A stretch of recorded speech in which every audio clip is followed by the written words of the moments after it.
Buenos días, muy buenos días, queridos amigos, estimados hermanos. Les saludamos a todos y les damos una cordial bienvenida a nuestro programa. Me estaba durmiendo un poquito, estábamos repasando aquí el material y de repente nos damos cuenta que ya son las 6:35, pero gracias al Señor ya estamos aquí, ya estamos en su programa, La Voz del Espíritu de Profecía, y les damos una cordial bienvenida a su programa, y también queremos desearles un feliz sábado. Y sin más preámbulo, voy a invitarles para que inclinemos el rostro y vamos a orar al Señor. Querido Padre que moras en el cielo, santificado sea tu nombre. Te damos gracias, Señor, por la vida, por la salud, por el privilegio de comunicarnos contigo a través de la oración, por darnos, Señor, este medio tan maravilloso y tan poderoso. Y también te agradecemos, Señor, porque estamos en contacto contigo, estamos en comunión contigo.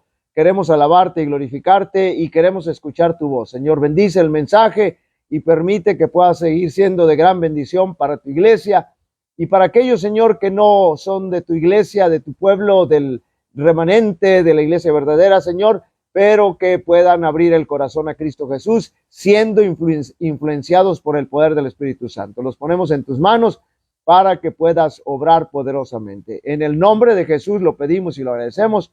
Amén. Amén. Muy bien. Les recordamos que estamos estudiando el libro El conflicto de los siglos. Vamos en el capítulo 11, la protesta de los príncipes reales, respecto a la reforma. Ellos se apoyaban a la reforma plenamente, totalmente. Y entonces voy a leer dos párrafos anteriores para que tengamos el contexto de lo último que estuvimos estudiando el sábado pasado. Y aquellos que están totalmente fuera de contexto, pues les invito a que busquen los videos anteriores, ya sea en el Facebook, si todavía están, parece que los dejan un mes, y si no, los tenemos en el YouTube. Ahí pueden buscarlos, ahí permanecen, ahí no los eliminan. Y entonces voy a leer estos párrafos. Si la reforma, después de alcanzado tan notable éxito, hubiese contemporizado con el mundo para contar con su favor, porque los estaban tentando, les estaban haciendo propuestas para que pudieran ya calmarse, para que pudiera cesar el movimiento de reforma. Habría sido infiel a Dios y a sí misma y hubiera labrado su propia ruina. La experiencia de aquellos nobles reformadores encierra una lección para todas las épocas venideras. No ha cambiado en nada el modo en que trabaja Satanás contra Dios y contra su palabra. Se opone hoy tanto como en el siglo XVI a que las escrituras sean reconocidas como guía de la vida. Es decir, él está totalmente en contra de la Biblia. En la actualidad los hombres se han alejado mucho de sus doctrinas y preceptos y se hace muy necesario volver al gran principio protestante, la Biblia, únicamente la Biblia, como regla de la fe y del deber. Satanás sigue valiéndose de todos los medios de que dispone para destruir la libertad religiosa, y eso lo vemos cada vez más. El mismo poder anticristiano que rechazaron los protestantes de Espira procura ahora con redoblado esfuerzo restablecer su perdida supremacía, y eso también lo estamos viendo. La misma adhesión incondicional de la palabra de Dios que se manifestó en los días tan críticos de la reforma del siglo XVI es la única esperanza de la reforma en nuestros días. Y el último párrafo: aparecieron señales precursoras de peligro para los protestantes, juntamente con otras indicadoras de que la mano divina protegía a su enemigo Simón Grineo por las calles protegía a los fieles. Por aquel entonces fue cuando Melanchthon llevó como escape a su amigo Simón Grineo por las calles de Espira rumbo al Rin, es decir, al río, y lo instó a que cruzara el río sin demora. Admirado Grineo deseaba saber el motivo de tan repentina fuga. Melanchthon le contestó: un anciano de aspecto augusto y venerable, pero que me es desconocido, se me apareció y me dio la noticia de que en un minuto los agentes de la justicia iban a ser despachados por Fernando para arrestar a Grineo. Melanchthon estaba seguro que se trataba de un ángel. Ahora sí vamos a entrar al contenido de hoy. Durante el día, Grineo se había escandalizado al oír un sermón de Feber. Feber era un eminente doctor papista, y al fin de ese sermón, le reconvino por haber defendido ciertos errores detestables. Es decir, Grineo le reconvino, lo exhortó: eso que dijiste no está bien. Ahora noten, Feber disimuló su enojo, este doctor papista, pero inmediatamente se dirigió al rey y obtuvo de él una orden de arresto contra el importuno profesor de Heidelberg.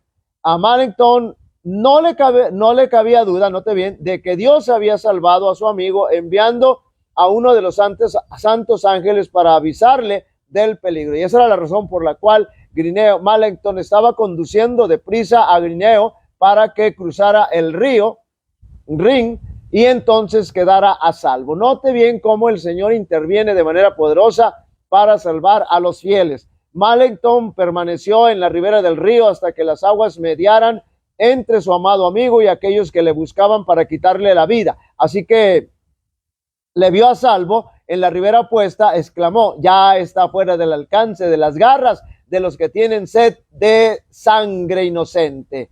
De regreso a su casa, se le dijo a Melancthon que unos emisarios habían estado buscando a Grineo y registrándolo todo de arriba abajo. La reforma debía alcanzar mayor preeminencia entre los poderosos de la tierra. Note bien, el rey Fernando se había negado a oírla a los príncipes evangélicos. Recuerden que el título del capítulo 11 se titula la protesta de los príncipes. Entonces, el rey Fernando se había negado a oír a los príncipes evangélicos, pero iban a tener estos la oportunidad de presentar su causa ante el emperador y ante la asamblea de los dignatarios del Estado y de la Iglesia. No eran cualquier príncipes, estos eran importantes. Para calmar las decisiones que perturbaban al imperio, Carlos V, un año después de la protesta de Espira, convocó a la Dieta de Augsburgo, manifestando que él mismo la presidiría en persona, y a ella fueron convocados los jefes de la causa protestante. Note bien hacia dónde se va a dirigir y cómo lo que va a suceder a continuación de esta citación que hace Carlos V. Pero surgen diferentes opiniones, diferentes perspectivas. Grandes peligros amenazaban a la reforma, pero sus defensores confiaron su causa a Dios y se comprometieron a permanecer firmes y fieles al evangelio. Los consejeros del elector de Sajonia le instaron a que no compareciera ante la Dieta. Note bien, decían ellos que el emperador pedía la presencia de los príncipes para atraerlos a una trampa. No era arriesgarlo todo eso de acercarse dentro de los muros de una ciudad a merced de un poderoso enemigo. Otros, note bien, otra versión, otra opinión. Otros, en cambio, decían: si los príncipes se portan con valor, la causa de Dios estará salvada. Fiel es Dios y nunca nos abandonará, decía Lutero. El elector y su comitiva se encaminaron a Augsburgo. Todos conocían el peligro que les amenazaba y finalmente decidieron ir a la cita de Carlos V.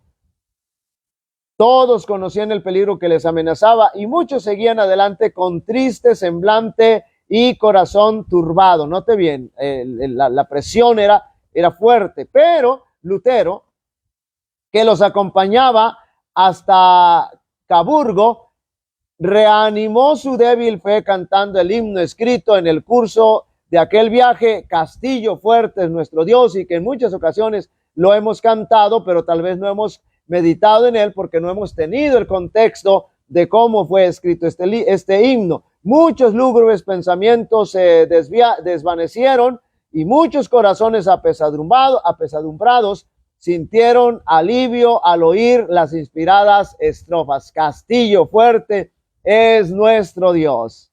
Los príncipes reformados habían resuelto redactar una exposición sistemática de sus opiniones con pruebas de las Santas Escrituras y presentarla a la dieta. Note bien, todo con base a la Escritura. Y la preparación de ella fue encomendada a Lutero, Melanchthon y sus compañeros. Esta confesión fue aceptada por los protestantes como expresión genuina de su fe y se reunieron para firmar tan importante documento. Note bien, este documento emana de Martín Lutero, de Melanchthon y sus compañeros, personas que estaban totalmente permeadas de la palabra de Dios y que estaban conscientes de la necesidad de esta reforma. Y entonces ya tenían ese documento y estaba listo para ser firmado. Fue una ocasión solemne y decisiva. Estaban muy deseosos los reformadores de que su causa no se confundiera con los asuntos políticos y creían que la reforma no debía ejercer otra influencia que la que procede de la palabra de Dios. Es decir, no tenía que haber ninguna duda de que lo que estaban ellos firmando y que se iba a proclamar fuera exclusivamente la palabra de Dios. Cuando los príncipes cristianos se adelantaron a firmar la confesión, Melanchthon se interpuso diciendo: a los teólogos y a los ministros es a quienes corresponde proponer estas cosas. Reservemos para otros asuntos la autoridad de los poderosos de la tierra. Es decir, aquí está marcando la separación de la iglesia y el Estado. Es decir, a nosotros como teólogos nos corresponde esto, como iglesia nos corresponde esto, y a las autoridades civiles les corresponde otra cosa. Repito, a los teólogos y a los ministros es a quienes corresponde proponer estas cosas. Reservemos para otros asuntos la autoridad de los poderosos de la tierra, de esta tierra. No permita Dios, replicó Juan de Sajonia, que sea yo excluido. Estoy resuelto a cumplir con mi deber sin preocuparme de mi corona. Deseo confesar al Señor mi birrete, note bien, y mi toga de elector no me son tan preciosos como la cruz de Cristo. Noten las declaraciones. Habiendo dicho esto, firmó. Otro de los príncipes, al tomar la pluma para firmar, dijo, aquí está la protesta de los príncipes, dijo: si la honra de mi Señor Jesucristo lo requiere, estoy listo para sacrificar mis bienes y mi vida. Preferiría dejar a mis súbditos, mis estados y la tierra de mis padres para irme bordón en mano. Pero siguió diciendo: antes que recibir otra doctrina que la contenida en esta confesión. Así que estaban estos príncipes totalmente convencidos de lo que estaban firmando, de lo que iban a declarar, de lo que iban a sustentar. Llegó el momento señalado para comparecer ante el emperador Carlos V. Sentado en su trono, rodeado de los electores y de los príncipes, dio audiencia a los reformadores protestantes, se dio lectura a la confesión de fe de estos, fueron presentadas con toda claridad las verdades del Evangelio ante la augusta asamblea, señalando los errores de la iglesia papal. Con razón fue llamado aquel día, note bien, el día más grande de la Reforma y uno de los más gloriosos en la historia del cristianismo y de la humanidad, porque la reforma protestante se estaba imponiendo, porque la Biblia, los principios bíblicos, la verdad bíblica se estaba imponiendo. Hacía apenas unos cuantos años que el monje de Wittenberg, noten cómo cambia todo aquí ahora. Hacía apenas unos cuantos años que el monje de Wittenberg se presentara solo en Worms. Se está hablando de Lutero, se está refiriendo de Lutero ante el Concilio Nacional. Y ahora, en vez de él, se veían los más nobles y poderosos príncipes del imperio. Por eso la protesta de los príncipes. A Lutero no se le había permitido comparecer a Augsburgo, pero estaba presente por sus palabras y por sus oraciones. Recordemos que Lutero y compañía habían escrito esta declaración, pero también Lutero se mantenía orando me lleno de gozo, escribía, por haber llegado a esta hora en que Cristo ha sido ensalzado públicamente por tan ilustres confesores y en tan gloriosa asamblea. Así se cumplió lo que dicen las Escrituras, Sagradas Escrituras: hablaré de tus testimonios delante de los reyes. Salmo 119, 46. En tiempo de Pablo, el evangelio por cuya causa se le encarceló fue presentado hacia los príncipes y nobles de la ciudad imperial. Igualmente en Habsburgo, lo que el emperador había prohibido. Note bien, por eso es importante y nadie debe tener miedo cuando seamos presentados ante las autoridades.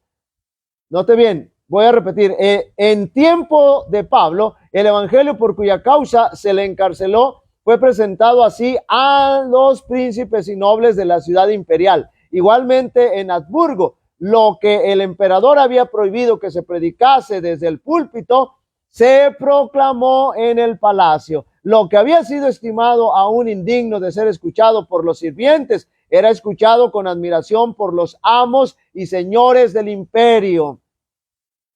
El auditorio se componía de reyes y de nobles. Los predicadores eran príncipes coronados y el sermón era la verdad real de Dios. Desde los tiempos apostólicos, dice un escritor, no hubo obra tan grandiosa ni tan inmejorable confesión. Por eso fue un tremendo triunfo de la Reforma Protestante, porque estando ahí los que se negaban a esa predicación, los que perseguían, escucharon atentamente, porque el Señor así lo ha establecido en su palabra, y serán llevados ante los tribunales, ante reyes, ante gobernantes, y ahí ustedes van a testificar de mí.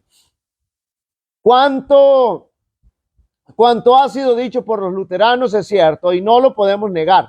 Declaraba un obispo papista, note bien, podéis refutar con buenas razones la confesión hecha por el elector y sus aliados, preguntaba otro obispo al doctor Eck.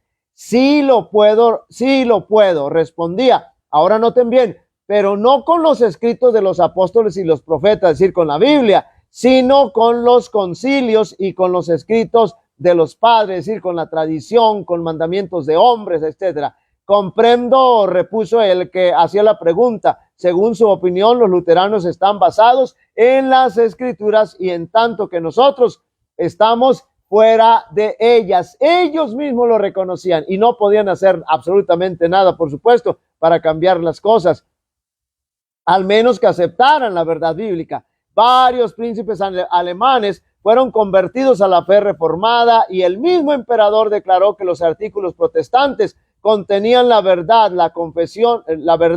La confesión fue traducida a muchos idiomas y circuló por toda Europa, y en las generaciones subsiguientes millones la aceptaron como expresión de su fe.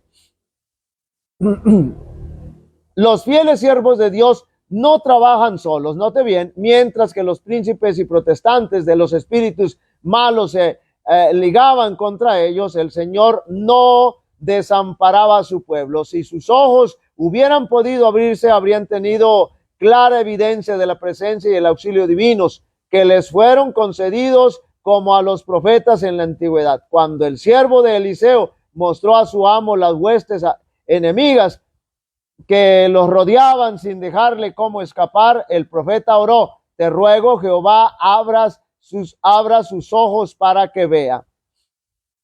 Segundo de Reyes, capítulo 6, verso 17. Y aquí el monte estaba lleno de carros y de caballos de fuego, y el ejército celestial protegía al varón de Dios. Del mismo modo, había ángeles que cuidaban a los que trabajaban en la causa de la reforma. El Señor se seguía manifestando. Uno de los principios que sostenía Lutero con más fuerza era que no se debía acudir al poder secular para apoyar la reforma. Claro que no. Ni recurrir a las armas para defenderla, mucho menos. No se debe de imponer la verdad. Solamente se debe predicar, y quien la va a aceptar será una decisión muy personal. Entonces, se alegraba de la circunstancia de que los príncipes del imperio confesaran el evangelio, pero cuando estos mismos príncipes intentaron unirse a una liga defensiva, declaró que la doctrina del evangelio debía ser defendida solamente por Dios. Cuanto menos interviniesen los hombres en esta obra más notable, sería la intervención de Dios en su favor. Todas las preocupaciones políticas propuestas eran, según su modo de ver, hijas de un de un temor indigno y de una desconfianza pecaminosa. Se tenía que confiar plenamente en el Señor y que Él habría de defender la reforma, habría de defender la verdad, la Biblia. Cuando enemigos poderosos se unían para destruir la fe reformada y millares de espadas parecían desenvainarse para combatirla, Lutero escribió: Satanás manifiesta su ira, conspiran, pontífices impíos y nos amenaza la guerra. Exhortad al pueblo a que luche con fervor ante el trono de Dios en fe y ruegos, es decir, orando, para que nuestros adversarios, vencidos por el Espíritu de Dios, se vean obligados a ser pacíficos. Nuestra más ingente necesidad, la primera cosa que debemos hacer es orar, haced saber al pueblo que en esta hora él mismo se hallaba expuesto al filo de la espada, a la ira del diablo. Haced que ore. La oración, Martín Lutero los guiaba a la oración, porque la oración es poderosa, porque el Señor va a actuar a través de la oración. En otras ocasiones, o en otra ocasión con fecha posterior, refiriéndose a la liga que trataban de organizar los príncipes reformados, Lutero declaró que la única arma que debería emplearse en esa causa era la espada del Espíritu, es decir, la palabra de Dios. Escribió al elector de Sajonia: no podemos en conciencia aprobar la alianza propuesta. Preferiríamos morir 10 veces antes que el evangelio fuese causa de derramar una gota de sangre. Nuestra parte es ser como ovejas del matadero. La cruz de Cristo hay que llevarla. No tema su alteza, más poderosos nosotros con nuestras oraciones que todos nuestros enemigos con sus jactancias. Más que nada evitad que se manchen vuestras manos con la sangre de vuestros hermanos. Si el emperador exige que seamos llevados ante sus tribunales, estamos listos para comparecer. No podéis defender la fe, cada cual debe creer a costa de la suya. Note bien, del lugar secreto de oración fue donde vino el poder que hizo estremecer al mundo en los días de la Gran Reforma. Allí con santa calma se mantenían firmes los siervos de Dios sobre la roca de sus promesas. Durante la agitación de Habsburgo, Lutero no dejó de dedicar 3 horas, note bien, al día a la oración, y este tiempo lo tomaba de las horas del día más propicias al estudio. En lo secreto de su vivienda se le oía derramar su alma ante Dios con palabras y adoración de temor y esperanza, como si hablara con un amigo. Sé que eres nuestro Padre y nuestro Dios, decía, y que has de desbaratar a los que persiguen a tus hijos, porque tú también estás envuelto en el mismo peligro que nosotros. Todo este asunto es tuyo, y sin él estamos también interesados nosotros si en él estamos nosotros interesados, es porque ellos nos constriñe. Defiéndenos pues, oh Padre. Esta era parte de las oraciones que Martín Lutero elevaba al Señor. A Melanchthon, que se hallaba agobiado bajo el peso de la ansiedad del temor, escribió: gracia y paz en Jesucristo. En Cristo digo, y no en el mundo. Amén. Aborrezco de todo corazón esos cuidados exagerados que os consumen. Si la causa es injusta, abandonadla, y si es justa, ¿por qué hacer mentir la promesa de aquel que nos manda a dormir y descansar sin temor? Jesucristo no faltará en la obra de justicia y de la verdad. Él vive, Él reina. ¿Qué pues temeremos? Decía Mallington. Oraba Mallington. Dios oyó a los clamores de sus hijos, infundió gracia y valor a los príncipes y ministros para que sostuvieran la verdad contra las potestades de las tinieblas de este mundo, es decir, contra el enemigo y sus instrumentos humanos como el sistema papal. Dice el Señor: he aquí yo pongo en Sión la piedra principal del ángulo escogida, preciosa, y aquel que creyere en ella no quedará avergonzado. Los reformadores protestantes habían edificado sobre Cristo y las puertas del infierno no podían prevalecer contra ella. Y entonces, qué maravilloso cierre de este capítulo número 11 que estamos terminando, porque la clave para que